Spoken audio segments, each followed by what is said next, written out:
गायत्री महामंत्र एक बार मेरे साथ दोहराओ।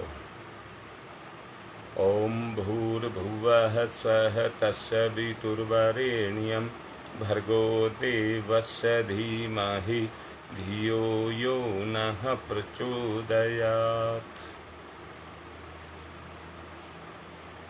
गुरु का जीवन में बड़ा भारी मातम्य बताया गया है।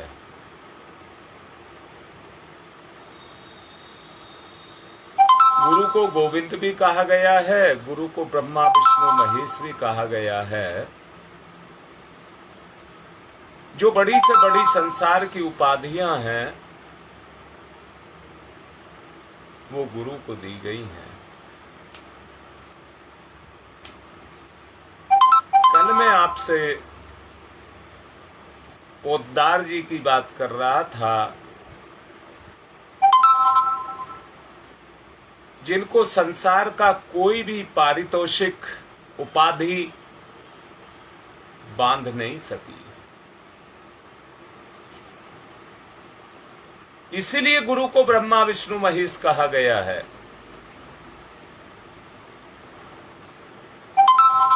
कि वो शिष्य को ये कहलवाने के लिए कि मुझे ये ब्रह्मा विष्णु महेश की उपाधि दे, उसके लिए नहीं। गुरु तो गुरु होता है, ब्रह्मा विष्णु महेश उसका स्वरूप होता है। सभी, मैंने कहा था पिछले दिनों, जितनी भी देव शक्तियां हैं सब गुरु में विराजमान होती हैं।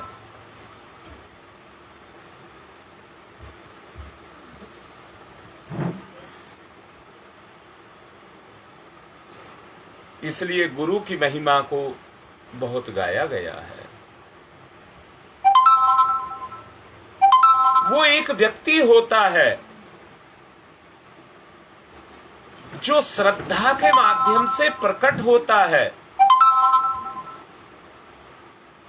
किसी के जीवन में अवतरित होता है।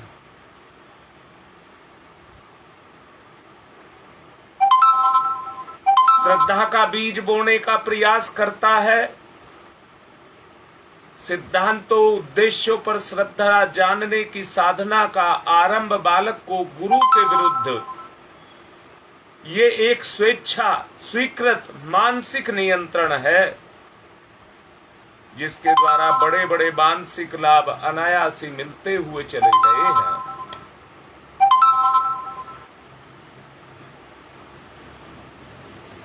ये गुरु की कृपा है। वो अपूर्ण प्राणी रहेगा जो अपनी भावना पर दृढ़ता के साथ शिष्यत्व को स्थापित नहीं कर पाएगा। वो गुरु का गोविंद के रूप में लाभ नहीं उठा पाएगा। आपको पता होगा, द्रोणाचार्य ने अपनी सारी योग्यता कौरव और पांडवों के लिए खर्च कर दी थी। एकलव्य ने मिट्टी की मूर्ति बना करके वो हासिल कर लिया जो कोई नहीं कर सका। उसने गुरु को मूर्ति बना लिया, मूर्त रूप दे लिया, और एकलव्य पांडवों से भी ज्यादा प्रवीण हो गया। यहां तक के द्रोणाचार्य स्वयं पांडवों के पीछे लगे रहते थे।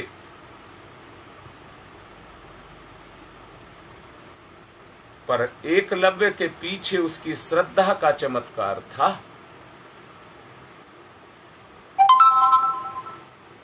ये श्रद्धा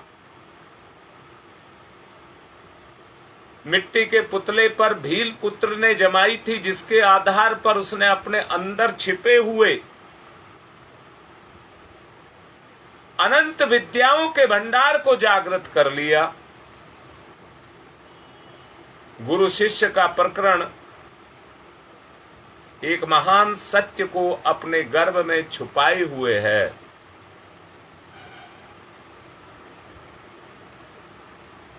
दिखावे का रिश्ता नहीं है,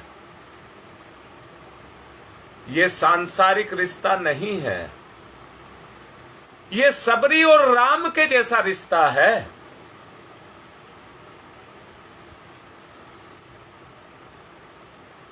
विकृत रूप जहां पर भी दृष्टिगोचर होगा, अर्थात जहां पर दिखावा होगा, वहां पर वो मूल तत्व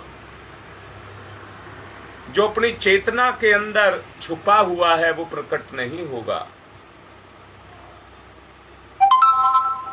तत्व ज्ञान श्रद्धा से ही आरंभिक बीजारोपण करने के निमित्त हुआ है।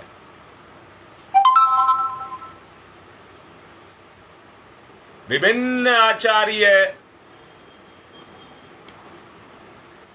जो आध्यात्मिक साधनाएं करते रहे,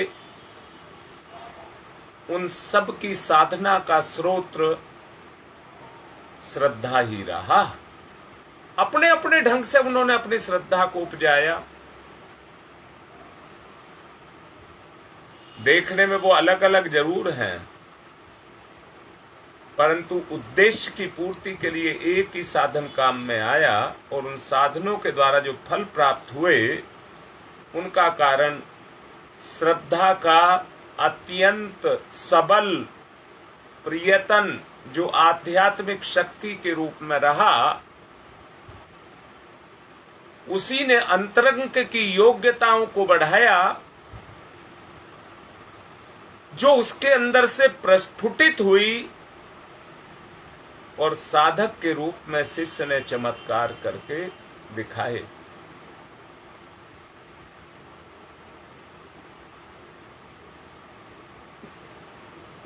आम खाने से मतलब ना कि पेड़ गिनने से मतलब। आध्यात्मिक शक्ति की विद्या जो आपके अंदर विराजमान है,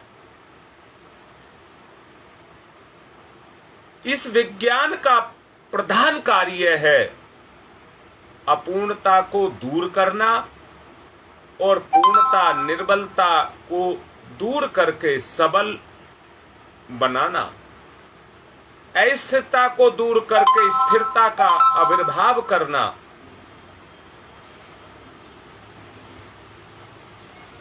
समस्त साधनाएं श्रद्धा द्वारा शक्ति का उत्पादन करती हैं और उसी केंद्र बिंदु के चारों तरफ घूमती रहती हैं।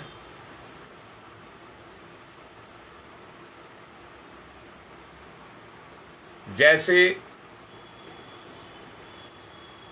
कोई भी चैतन्य प्राणी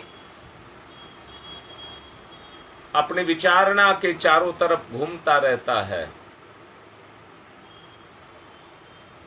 उद्देश्य की पूर्ति के लिए सबका अस्तित्व कायम रहे। बात को ठीक से समझ लेना, हमें किसी के अस्तित्व को भी नकारना नहीं है, कम नहीं करना है।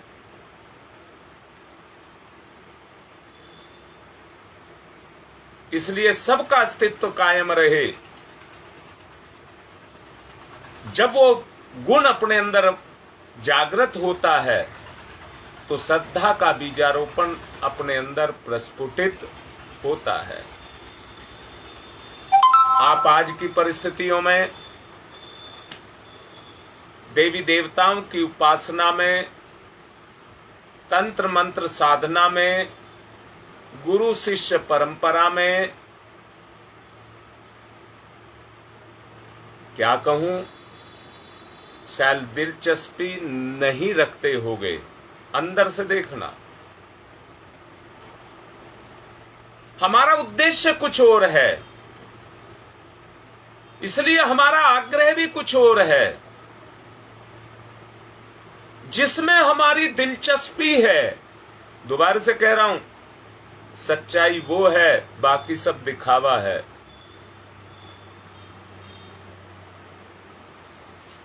जब हमारी आंतरिक दिलचस्पी जागृत होगी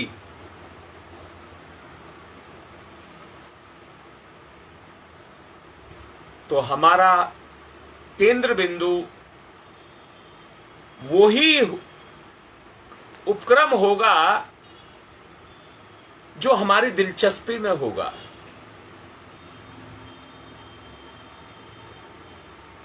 जब दूसरे रास्ते मौजूद हैं तो सुविधा सुरुचि का मार्ग पसंद करने की आजादी सबको है। हर आदमी छोटे से छोटा रास्ता, आसान से आसान रास्ता चाहता है। हर आदमी कोई दिक्कत, कोई मुसीबत, कोई भी किसी तरह की बोझ को अपने ऊपर नहीं उठाना चाहता।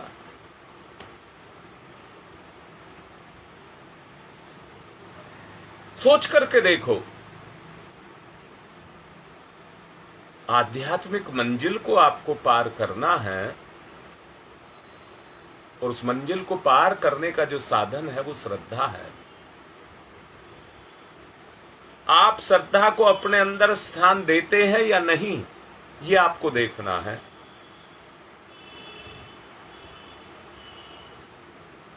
अगर आप अपने जीवन में श्रद्धा को स्थान देंगे, अपनी महानता में श्रद्धा अपने आप आने लग जाएगी। अर्थात जो महानता आपके अंदर आएगी उसमें श्रद्धा पैदा हो जाएगी। सोचो, बालकों की निष्कपटता, छोटे बच्चों की निष्कपटता आपने देखी होगी। क्यों रहती है? क्योंकि कोई चालाकी, धोखा उनके अंदर नहीं होता है, कोई स्वार्थ उनके अंदर नहीं होता।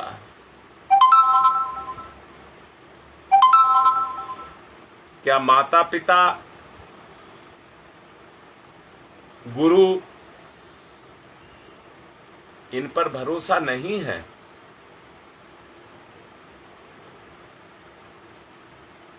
बात को मानना पड़ेगा। भटकावा हो सकता है, भटकावे से मैं मना नहीं कर रहा। मैं नहीं कह रहा कि गुरु नहीं भटके हैं, मैं नहीं कह रहा माता पिता नहीं भटके हैं, इस बात से मना नहीं कर रहा हूं, परंतु उनके वात्सल्य से भी इंकार नहीं किया जा सकता। कैसा वात्सल्य होता है? जो निरंतर अपने बच्चों के प्रति प्रेम के रूप में, लगाव के रूप में सदा उनसे जुड़ा रहता है।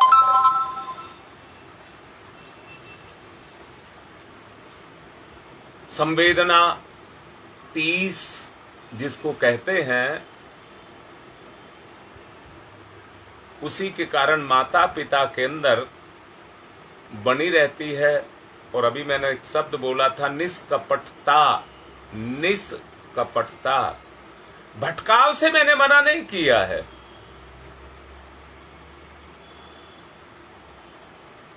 माता पिता हर स्थिति में अपने बच्चे का भला चाहेंगे और गुरु भी हर स्थिति में अपने शिष्य का भला चाहेगा।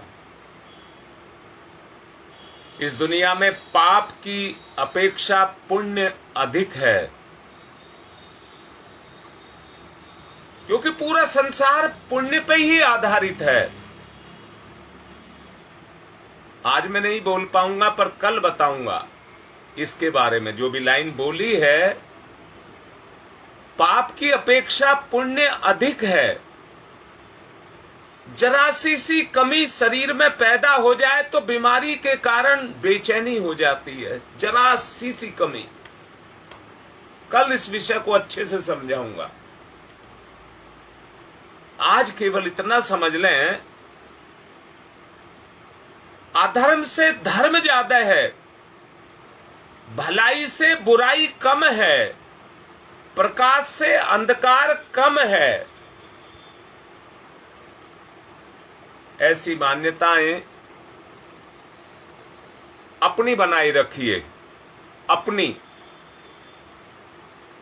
अविश्वास और आशंका को कम कीजिए। प्रियजनों की सच्चाई पर भरोसा करिए। अगर इस बुराई को मिटाना है, श्रद्धा को पैदा करना है,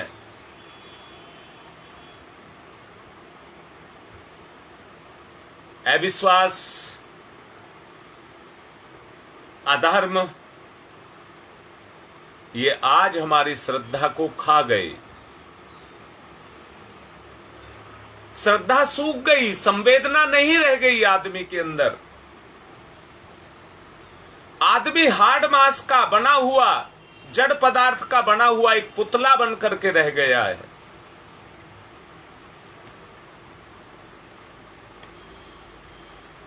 अगर आपको अपने जीवन में आगे बढ़ना है,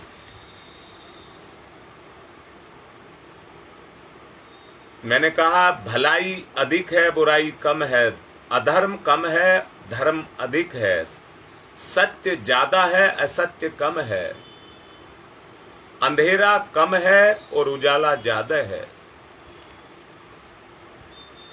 ये ठीक है। ठगी, कपट, भड़ोस, धोखा और बनावट इस दुनिया में है। मैं इस बात से इनकार नहीं कर रहा। अगर ये ना होती तो आज की परिस्थितियां कैसे पैदा होती। समय है, जोर मारता है। समय है, जोर मारता है। जोर लगा और हम पत्ते की तरह टूट गए, बिखर गए।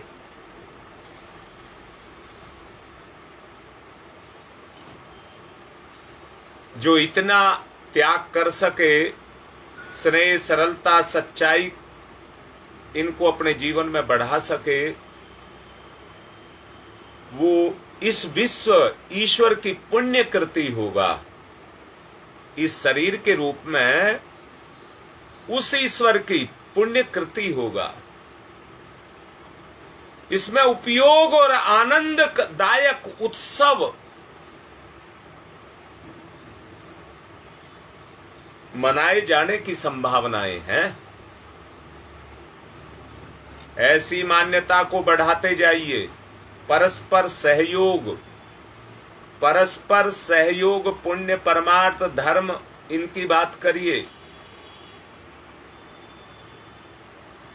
दृढ़ता के साथ अपने संकल्पों को इसके साथ जोड़ते चले जाएं। अपने बारे में इसी दृष्टिकोण से विचार करिए। आप समर्थ हैं, दृढ़ प्रतिज्ञ हैं, वचन का पालन करने वाले हैं, सच्चे हैं, ईमानदार हैं। ऐसे आचरण आपको करने हैं।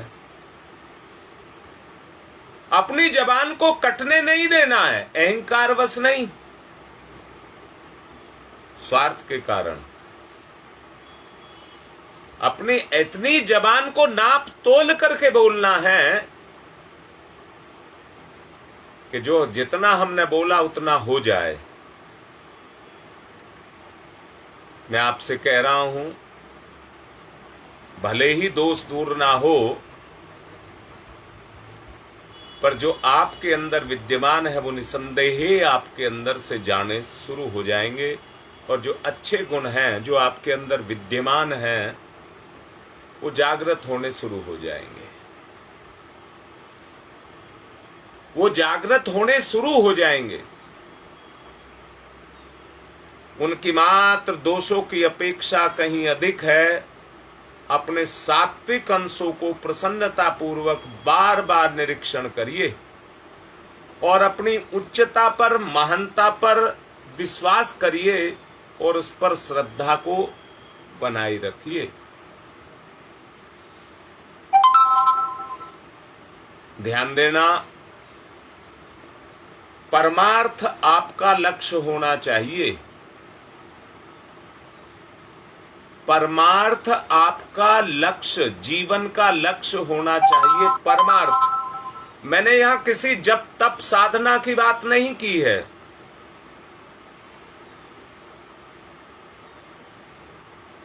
स्वास्थ्य का सबसे सुंदर मनोवैज्ञानिक विधान परमार्थ है। फिर से कह रहा हूं, जो परमार्थ को ही जीवन की कसौटी बनाएगा, बताइए वहां स्वार्थ कैसे टिक सकेगा। मैंने पिछले दिनों भी आप लोगों से निवेदन नहीं कहा है, आत्मनिवेदन किया था। हमें कुछ नहीं आता, पर जिंदगी की लड़ाई लड़नी है।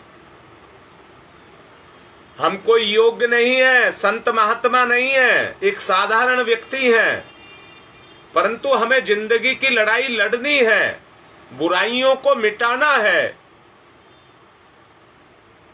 अगर मिलकर के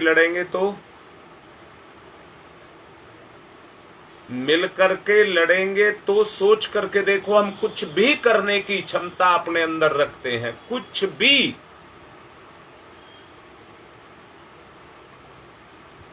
थोड़ी थोड़ी संभावनाओं को जुटाना शुरू किया, परिवार के काम बनते चले जा रहे हैं। मेरा अंदर से ये आत्मविश्वास है और मैं चाहता भी हूं, ये मेरा व्यक्तिगत मानना है कि हमारे इस संगठन में, इस परिवार में कोई भी कमजोर ना रह जाए।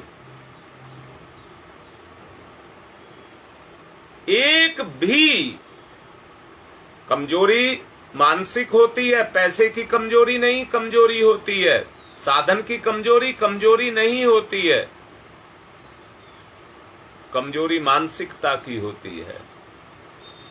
जब आपके मन में श्रद्धा पैदा हो जाएगी तो हमारा गरीब से गरीब व्यक्ति उस ऊंचे से ऊंचे कार्य में सहयोग देने के लिए तैयार रहेगा। बोलो, सोचो, हम क्या नहीं कर सकते। स्वार्थ हट जाए, बस स्वार्थ हमारी श्रद्धा को खा गया। किसी तरह से ये स्वार्थ को हटाया जाए। मैं देख रहा हूं, मैंने पहले भी प्रयास किया था, आप लोगों को बताया था, 3 तरह की दवाइयां हमने बनाई हैं। हम कोई वैद्य नहीं है, हकीम नहीं है, डॉक्टर नहीं है, कोई हम पीएचडी नहीं है, परंतु मैं ये देख रहा हूं जिनके पास दवाइयां गई हैं उन्हें कारगर सिद्ध हो रही हैं। किसके कारण? ना, दवाई के कारण मत कहना, श्रद्धा के कारण। मैंने पहले भी कहा था, जो ये कहेगा मेरी बुआ का लड़का बीमार है दवाई दे दो, बुआ के लड़का में श्रद्धा भी है क्या? कारगर नहीं होगी, आप झूठे सिद्ध हो जाएंगे। जो साधक है वो श्रद्धावान है। दवाई साधन कम काम करता है, श्रद्धा ज्यादा काम करती है।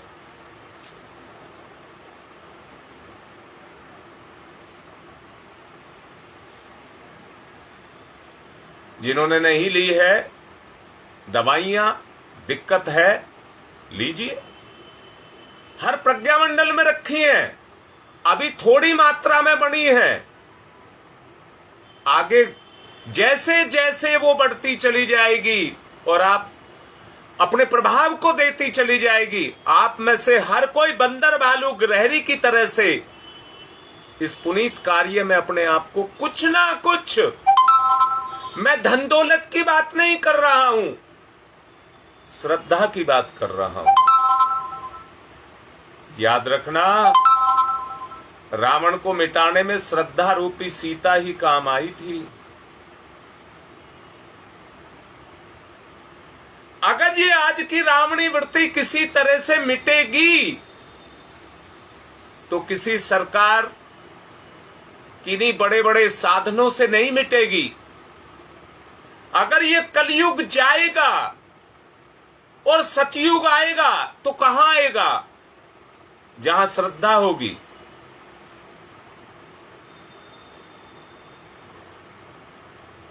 सोच करके देखो, मैंने अभी कुछ देर पहले कहा है, आपकी रुचि किसमें है? गायत्री परिवार से तो जुड़े हैं, पर रुचि गायत्री परिवार में है क्या? गायत्री में आपकी रुचि है, गुरु में आपकी रुचि है? मैंने पोद्दार जी का उदाहरण दिया था, जिन्होंने कहा उपाधि व्याधि है। मैं क्या पागल हूं जो अपने व्याधि को लगा लूं? इतनी भारत की सबसे बड़ी उपाधि भारत रत्न को उन्होंने मना कर दिया। जिनकी भूख है, जिनकी जरूरत है, उनको दे दो, मुझे जरूरत नहीं है। अर्थात जो उन उपाधियों से भी ऊपर चले गए, उनकी श्रद्धा को आप देखिए ना, उनकी श्रद्धा कितनी होगी। उनको गुरु व्यक्ति नहीं दिखाई देगा। मैंने अभी कुछ देर पहले कहा था, आप अपनी गुरु पर आरोपण मत करिए। अगर गुरु पर आरोपण करना तो अपनी श्रद्धा का करिए। जैसे जैसे गुरु पर आपकी श्रद्धा जमने लग जाएगी, मैं एक आज बैठ करके दावा कर रहा हूं, जिंदगी के सारे अभाव, मन की सारी कमजोरियां इस श्रद्धा से मिटती चली जाएंगी। आप देखते देखते हनुमान की भूमिका में आ जाएंगे। हनुमान की भूमिका में आप आ जाएंगे और आप कहेंगे, राम काज कीजो बिना मोहे कहां विश्राम। उस समय आपकी स्थिति होगी, सिया राम में जब सब जग जानी, करऊं प्रणाम जोरी जुग पानी। वो स्थिति आपकी पैदा हो जाएगी, परंतु किससे पैदा होगी? मात्र श्रद्धा से।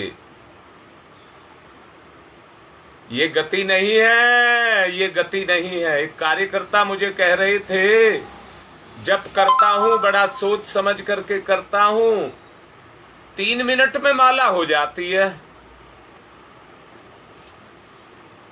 मैंने कहा ठीक से देख लीजिए। उन्होंने कहा ठीक है, फिर से चेक करके देखूंगा। तो वो कह रहे हैं कुछ समय बढ़ गया, बाकी 4 मिनट से कम में ही हो जाती है ना। गड़बड़ है, गड़बड़ है। अब क्या गड़बड़ है? हाथ की अपनी स्पीड है, मुंह की अपनी स्पीड है, मन की अपनी स्पीड है।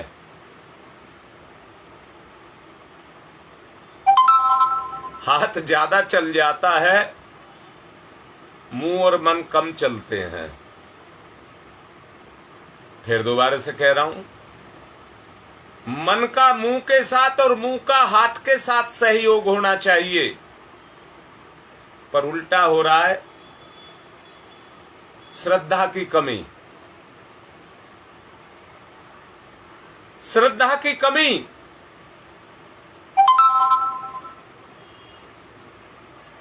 आत्मिक निवेदन करके कह रहा हूं, शब्द समझ लेना, आत्मिक निवेदन कह रहा हूं। उन विश्वासों को, सिद्धांतों को, जिनको आपकी अंतरात्मा मानती है, उनको हृदय के भीतरी कोने में, गहराई में विचार करते हुए उनको विराजमान करिए। श्रद्धा का जल जब उनमें मिलेगा, विश्वास के बीजों को जब श्रद्धा का जल मिलेगा, तो वो उगेंगे। और इतनी दृढ़ता के साथ जमा लीजिए उनको कि पाप आपका उखाड़ना चाहे। याद रखना जो बोल रहा हूं, आप तो पुण्य के बीजों को बोना चाहेंगे, पर पाप उनको उखाड़ करके फेंकना चाहेगा, जमने नहीं देगा। याद रखना, कोई कष्ट, कोई प्रलोभन सामने उपस्थित हो भी जाए तो आप दृढ़ रहें, दृढ़ रहें, आरूढ़ रहें, हिला ना पाए आपको कोई। छोटा सा लीजिए, बड़ा मत लीजिए। जो आप नहीं कर सकते उसको मत लीजिए, उसको एक कोने में उठा कर रख दीजिए। बच्चा जब एग्जाम होता है तो पूरे प्रश्न पत्र को पढ़ लेता है, पहले उन सवालों को करता है जो उसको पूरी तरह से आते हैं, बाद में वो धीरे धीरे करके उनकी तरफ को बढ़ता है जो उसको कठिन लगते हैं। इसलिए वो अपना समय खराब नहीं करता है, पहले उनको कर देता है जो उसे बड़े इजीली आते हैं, फटाफट उन्हें करके रख देता है, फिर सोच सोच करके दूसरे करता चला जाता है। आप दृढ़ रहें। परीक्षा देने के लिए त्याग करने का अवसर आपको मिला है, आप विचलित ना हो। आप परीक्षा में आएंगे, आप विचलित ना हो, दृढ़ रहें। अंगद की तरह से अपने पैर को गड़ा करके रखें। अहंकारी के दरबार में कोई भी उसके पैर को उखाड़ नहीं पाया, क्योंकि अंगद के राम के साथ में प्रण लगा था, राम लगा था। आपको भी कोई विचलित ना कर पाए। विश्वास श्रद्धास्पद होना चाहिए, प्राणों से अधिक प्यारा होना चाहिए। प्राण रक्षा के लिए हर संभव उपाय काम में लाया जाना चाहिए। कल मैंने उदाहरण दिए थे, हकीकत राय का उदाहरण दिया था जो दीवार में चिनाया गया था। मैंने उदाहरण दिया था कढ़ाव में जिंदा खोलाया गया, पकोड़ी की तरह से तला गया, परंतु भगवान के प्रति श्रद्धा नहीं छोड़ी। मैंने उदाहरण दिया था महाराणा प्रताप का, मैंने उदाहरण दिया था पद्मावती का जो जलती आग में सती हो गई। ये श्रद्धा है। अपनी श्रद्धा युक्त मान्यताओं की रक्षा के निमित्त बड़े से बड़े जोखिम उठाने के लिए तैयार रहें।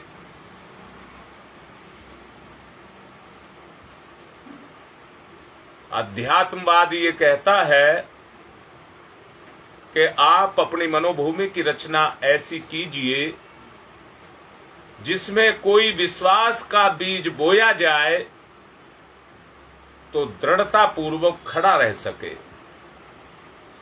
इतना ही काम हमारा है, बाकी काम तो ईश्वर करता है, गुरु की कृपा करती है। तर्क द्वारा भले बुरे की पहचान कीजिए। असत्य के अंधेरे में सत्य को ढूंढ निकालने का प्रयत्न कीजिए। मानव तत्व के मूलभूत सिद्धांतों पर तर्क का कुल्हाड़ा मत चलाइए। मूलभूत सिद्धांतों को नहीं छेड़ेंगे। बूढ़े माता पिता पर पैसा खर्च होता है, मन में भी मत लाना, मन में भी मत लाना। ये भी मत मन में लाना कि उनके ऊपर पैसा खर्च करके हम घाटा कर रहे हैं, उससे हमें क्या लाभ होगा ना, मन में भी मत लाना। स्त्री को तो जेवर बनवा दो और मां बाप को उपेक्षित पड़ा रहने दो, क्योंकि स्त्री तो आपकी सेवा करेगी, मां बाप थोड़ी सेवा करेंगे। मां बाप की तो उल्टी करनी पड़ेगी ना। सिद्धांतों पर कुल्हाड़ा मत चलाना, मना किया गया है। सिद्धांत अपनी जगह है। तर्क की दृष्टि से ये मानना पड़ेगा माता पिता को एक कोने में पड़े रहना दिया जाए और स्त्री को जेवर बनवाए जाएं, जो आज का प्रत्यक्ष लाभ के रूप में दिखाई देता है। यदि जीवन में निर्माण इसी तर्क के अवलंबन पर किया गया तो सात्विकता और महानता नष्ट हो जाएगी। मानव में पशुता अधिक और कुछ शेष नहीं रहेगा। अंतःकरण के उच्च दैवीय जो गुण हैं भले ही तर्क की तराजू में हल्के बैठते हों, आप उन्हें छोड़ना मत। मना कर रहा हूं, आप उन्हें नहीं छोड़ना, श्रद्धा द्वारा उनकी रक्षा करना। और आग्रह पूर्वक उन पर दृढ़ता से आरूढ़ रहना। यदि आप अध्यात्मवादी बनना चाहते हैं तो इसके 3 प्रमुख सिद्धांतों को आपको मानना पड़ेगा। 3 प्रमुख सिद्धांत, और इसको बता करके आज की बात को पूर्ण करना चाहूंगा। पहला सिद्धांत है, आपको कोई नहीं मार सकता, आपका कोई कुछ नहीं बिगाड़ सकता। ये पहला सिद्धांत है। पैसा गया, धन गया, दौलत गया, पुत्र गया, सब गया, पर आप अविनाशी हैं। कोई कहीं नहीं गया। दुनिया की हर चीज भगवान ने दुनिया के लिए बनाई है, वो दुनिया से बाहर नहीं जाएगी, यहीं रहेगी। आपका कोई कुछ नहीं बिगाड़ सकता। हर बात में किसी ने आपको नुकसान दिया, आप यही कहिए मेरा कोई कुछ नहीं बिगाड़ सकता।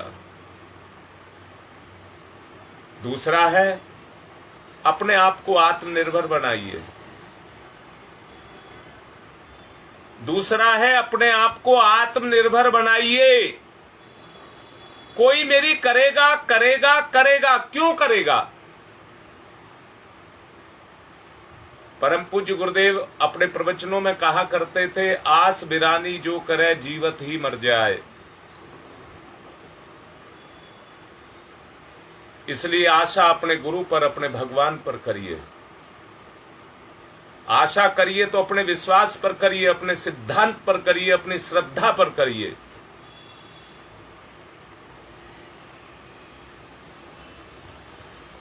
और तीसरा जो गुण है, जो आपको मानना है, उसको कहते हैं विश्वास। परम पूज्य गुरुदेव ने कहा है, ये तीनों एक साथ जब आकर के मिलते हैं तो त्रिवेणी बनती है। और यही त्रिवेणी में स्नान करके सत्पुरुष सारस्वत शांति का रसास्वादन करता है। करके देख लेना, करके देख लेना। गंगा में, त्रिवेणी में मैं भी नहाया हूं, परंतु मनोरंजन तक सीमित रहा, उससे आगे नहीं। जिंदगी में बाहर आ जाए, ऐसा गुण जगे कि जिंदगी में बाहर आ जाए। आप शक्तिवान हैं, याद रखना। सर्वशक्तिमान पिता के अविनाशी पुत्र हैं। सर्वशक्तिमान परम पिता के आप पुत्र हैं। भगवान पर भरोसा कीजिए, गुरु पर भरोसा कीजिए, जो कभी आपका साथ नहीं छोड़ेगा।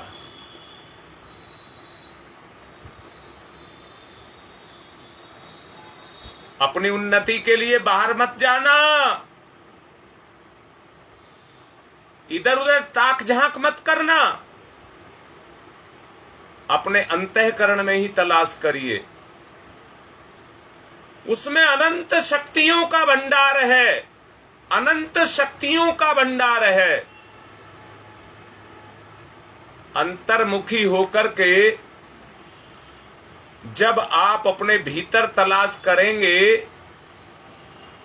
तो आपको वो भंडार प्राप्त होगा। ढूंढिए, जब बताया जा रहा है तो ढूंढिए, आपके अंदर है। उसमें आनंद और उल्लास प्रदान करने वाले अनेकों साधन भरे पड़े हैं। आत्मनिर्भर हो। आप अविनाशी हैं, परमपिता परमात्मा के पुत्र हैं, आप अविनाशी हैं। ये चीज टूट गई, ये चीज फूट गई, ये चीज खो गई, इससे कुछ होने वाला नहीं है। उसका तो नाश होना ही होना है। अरे कोई चोर चुरा करके ले गया या रास्ते में दुर्घटनाग्रस्त होकर के टूट गई, उसका कुछ ना कुछ तो होना ही है। परंतु आप सारस्वत परमपिता परमात्मा की संतान हैं। आत्मनिर्भर होइए, अपने ऊपर विश्वास कीजिए, अपने ऊपर भरोसा रखिए, अपने भगवान पर, अपने गुरु पर भरोसा रखिए। आत्म ज्योति से आपका जीवन प्रकाशमान हो जाएगा। किसी के बहकावे में, किसी के दबाव में मत आइए ना, मत स्वीकार करिए उसको। अपने अंतरात्मा को स्वीकार करिए और किसी को स्वीकार मत करिए। अपनी रुचि को जगाइए, सब ठीक होता चला जाएगा। मैं कई बार अभी प्रवचन किया है, कल फिर करूंगा। परम पूज्य गुरुदेव से यही प्रार्थना करता रहता हूं, गुरुदेव कल का प्रवचन विशेष हो, ऐसा विशेष हो जो कभी ना हुआ हो, जो आपके हृदय को आंदोलित कर दे, जो आपके हृदय में बुराई के प्रति एक बगावत को जगा दे, जो आपके जीवन में क्रांति को ला करके खड़ी कर दे, आपके जीवन को बदल करके रख दे। इसी आधार पर गुरुदेव ने कहा था, युग परिवर्तन तभी होगा जब मैं बदलूंगा, सुधार मेरे से शुरू होगा। इसके आज का जो पूर्वार्ध है, इसका उत्तरार्ध कल बस समझाऊंगा, ध्यान से समझना। आज की बात संपन्न। ओम शांति ही शांति ही शांति।